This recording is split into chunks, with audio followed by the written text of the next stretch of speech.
زندگی آخر رلا ہی دیتی ہے، پھر چاہے ہم اپنے ماں باپ کے کتنے ہی لاڈلے کیوں نہ ہوں۔ بے شک۔ وسیم بھائی، یہ کوٹ ہے اشفاق احمد صاحب کا میرے سامنے، تو یہیں سے آغاز کرتے ہیں آج کی بات کا کہ ڈو یو تھنک کہ زندگی واقعی اتنی مشکل ہے؟ بالکل، اصل میں دنیا کی سب سے جو غیر یقینی چیز ہے نا وہ زندگی ہے، اور سب سے یقینی چیز موت ہے۔ تو زندگی میں نا وہ ارادے ٹوٹتے ہیں اور آہستہ آہستہ غم آتے ہیں، اور آپ کو پتہ چلتا ہے کہ ٹھہرنا مشکل ہی ہے، لیکن جو اللہ کے ساتھ رجوع کر لیتے ہیں ان کو یہ بات سمجھ لگتی ہے کہ جانا تو ہم نے ہے، لیکن جانے سے پہلے کچھ کام تو کرنے ہیں نا۔ تو وہ جو کام میں مصروف عمل، ابھی ہم بات کر رہے تھے کہ جو اللہ کے کام کر رہا ہے، جو مصروف ہے، تو پھر وہ ان چیزوں کو اپنے اوپر، اس غم کو اپنے اوپر حاوی نہیں ہونے دیتا۔ حضرت واصف رحمۃ اللہ ایک شعر پڑھا کرتے تھے کہ غم بھی گزشتنی ہے، خوشی بھی گزشتنی، کر غم کو اختیار کے گزرے تو غم نہ ہو۔ تو یعنی کہ غم کو قبول کرنا ہے، اس کو ریڈ کرنا ہے، اور اس میں نا بڑا لیسن ہے۔ صحیح بات۔ تو یہ اللہ تعالیٰ ہماری برداشت، سب سے بڑی قوت برداشت ہے۔ بالکل صحیح۔ تو ہماری یہ برداشت بڑھانے کے لیے اللہ تعالیٰ غم بھیجتا ہے، صحیح، اور آہستہ آہستہ صبر کے ذریعے، نماز کے ذریعے انسان جو ہے نا اس مشکل سے نکل آتا ہے، کیونکہ اللہ کا وعدہ ہے کہ ہر سختی کے ساتھ آسانی ہے۔ تو سختی کے بعد آسانی ہے، اور اکثر لوگ جو نا امید ہو جاتے ہیں نا، تو اللہ کی رحمت سے نا امید ہونا اصل میں اپنے مستقبل سے نا امید ہونا ہے۔ تو جب آپ اللہ سے پر امید رہتے ہو، ہوپ فل رہتے ہو، تو پھر وہ دن خیر سے گزر جاتے ہیں۔ کیا بات۔ وسیم بھائی، اگر ہم دنیا پہ نظر دوڑائیں، ایسے ایسے غم ہیں نا، یعنی لوگوں کی جب سٹوریز سنتے ہیں اور اوور آل ورلڈ میں دیکھ لیں آپ، اور جو ہسٹری میں پاسٹ میں ہوا ہے، مطلب ایسے ایسے غم آپ کو نظر آئیں گے نا کہ انسان رو پڑتا ہے کہ یار واقعی دنیا میں بڑا غم ہے۔ لیکن اگر ہم یہیں پہ رک جائیں نا کہ بس دنیا میں بڑا غم ہے، زندگی بہت مشکل ہے، تو پھر تو ہوپ لیسنس ہے، پھر تو جو ہے نا وہ ایک ڈارکنیس ہے، ایک اندھیرا ہے۔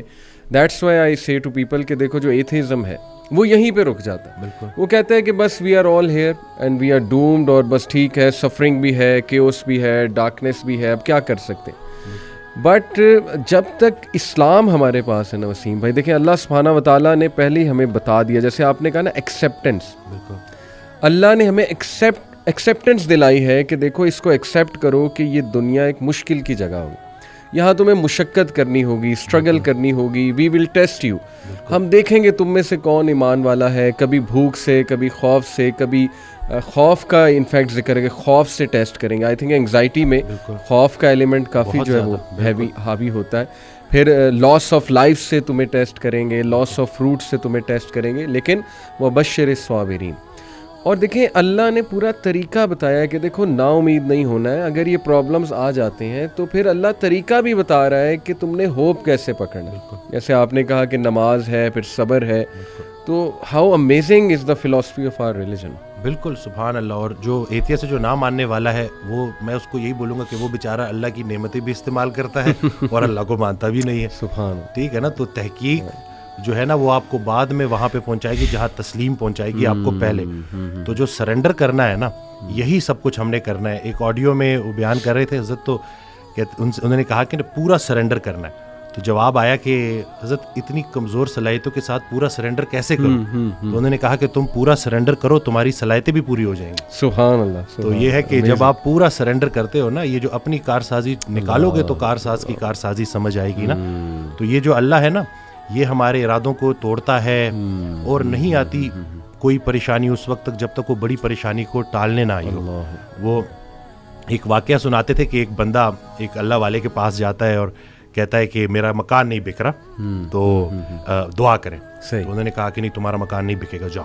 تو وہ بڑا پریشان ہوتا ہے، پھر دوبارہ جاتا ہے، کہتا ہے کہ آپ دعا کریں، کہتے چلو میں دعا کر دیتا ہوں، وہ مکان بک جاتا ہے۔ تو وہ اس اللہ والے کے پاس جاتا ہے اور اس سے پوچھتا ہے کہ آپ جب میں پہلی دفعہ آیا تو آپ نے کہا کہ مکان نہیں بکے گا، صحیح، اور جب دوسری دفعہ آیا تو آپ نے کہا کہ بک جائے گا۔ تو کہتے ہیں کہ پہلی دفعہ جب تم آئے تھے تمہارا ماتھا روشن لگ رہا تھا، صحیح، تمہارے ماتھے پہ خوش قسمتی کے آثار تھے۔ سبحان۔ دوسری دفعہ جب تم آئے تو تمہارے ماتھے سے بدقسمتی کے آثار آ رہے تھے، کیونکہ بڑا بدقسمت ہے وہ انسان جس کی زندگی میں اس کا گھر بک جائے۔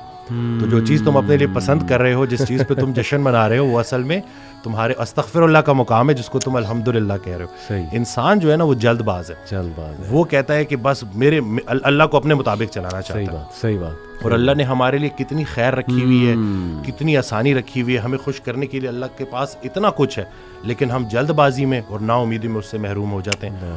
اور شیطان جو ہے نا وہ ہماری رگوں میں خون کی طرح دوڑتا ہے. صحیح. تو اس کا طریقہ واردات ہے ہی یہ وسوسہ دینا.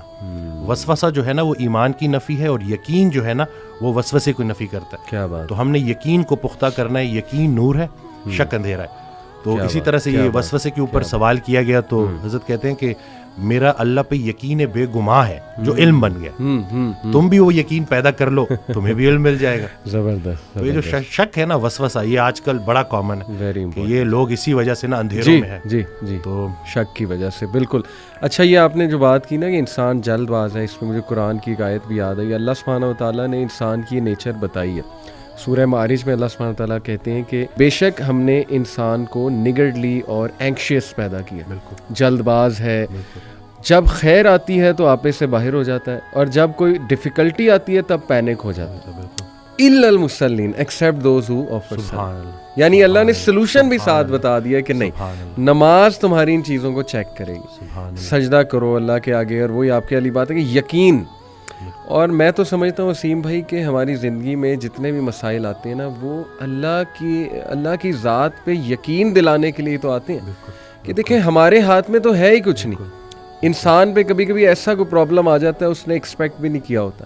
دس از ویئر, جیسے حضرت علی صلی اللہ عنہ نے کہا تھا نا کہ میں نے تو اپنے ارادوں کے ٹوٹنے سے اپنے رب کو پہچانا. تو اگر یہ چیزیں ہوتی نا وسیم بھائی, تو کیسے ہم اللہ سبحانہ و تعالیٰ کو پہچانتے, اللہ کی پاور کا ہمیں کیسے احساس ہوتا. بالکل. اشفاق احمد صاحب کی بات سے آپ نے سٹارٹ کیا تھا تو مجھے ایک واقعہ یاد آ گیا کہ ایک شخص ان کے پاس گیا اور کہا کہ اشفاق صاحب کوئی زندگی آسان کرنے کی ٹپ دے دیں. تو انہوں نے کہا میں تمہیں موت آسان کرنے کی ٹپ نہ دوں. تو کہتے ہیں چلے وہی دے دیں. کہتے ہیں اگر تم اپنی موت آسان کرنا چاہتے ہو تو جاؤ کسی کی زندگی آسان کر دو. اللہ. تو جو اللہ کا کام کرنے والے ہوتے ہیں وہ گلہ نہیں کرتے, وہ شکر کرتے ہیں اور لوگوں کے کام آتے ہیں. وہ سارے کام جو ہے نا وہ اللہ پہ نہیں ڈالنے, اللہ کے بہت سارے کام ہیں جو ہم نے کرنے ہیں. اور دوسرا یہ کہ خواہشات, یہ جو دنیاوی خواہشات ہیں, یہ جو فانی چیزوں کی محبت ہے, آپ کو جیتے جی فانی کر دیتی ہیں. اور یہ جتنا کچھ بھی ہے نا وہ ایک شعر ہے کہ تیرے سوا کروں پسند کیا تیری کائنات میں, دونوں جہاں کی نعمتیں قیمت بندگی نہیں. تو اللہ جو ہے نا اس کو ہم نے کسی چیز کسی لالچ سے ہٹ کے صرف اللہ کیونکہ عبادت کے لائق ہے اور اللہ خالق ہے, اور ہم نے اپنے حالات کو نہیں دیکھنا, بس ہم نے ماننا ہے. امیر انسان اگر اللہ سے دور ہے تو امیری اس کے لیے آزمائش ہے, غریب انسان اگر اللہ سے دور ہے تو غریبی اس کے لیے آزمائش ہے. بلکہ وہ ایک آڈیو میں ارشاد فرماتے ہیں کہ جو غریب ہے نا وہ بھی غنی ہو سکتا ہے. وہ غریب غنی ہے جس کی امیر کے مال پہ نظر نہیں ہے. تو اب وہ دیکھیں نا کہ کتنا آسان ہے ہمارے لیے نا, لیکن یہی ہے کہ اس کو پریکٹس کرنا. اور پھر یہی ہے کہ جو کامیابی کا ہم نے جو ایک معیار رکھ دیا ہے وہ صرف یہی ہے کہ بینک بیلنس اور یہی سب کچھ. تو انسان بھی بیچارہ نا بڑے بڑے گھر بناتا ہے اور سوتا اسی ایک چھوٹی سی تنگ سی جگہ پہ ہے, بستر پہ, جتنی اس نے قبر میں سونا ہے. صحیح بات. اور یہ ہے کہ وہ حضرت کہتے ہیں کہ جو چیزیں تم نے اپنے مرنے کے بعد ویسی چھوڑ جانی اس کو اپنی زندگی میں کیوں نہ چھوڑ دو. ایک اور جگہ کہتے ہیں کہ جن کو تم نے اپنے مرنے کا غم دے کے جانا ہے ان کو اپنی زندگی میں تھوڑی خوشیاں تو دے جاؤ. تو یہ جو ہے نا عمل, مصروف عمل ہونا ہے اور ارد گرد کے لوگوں کے کام آنا ہے. جی, اٹ سمز اٹ آل اپ, ماشاءاللہ.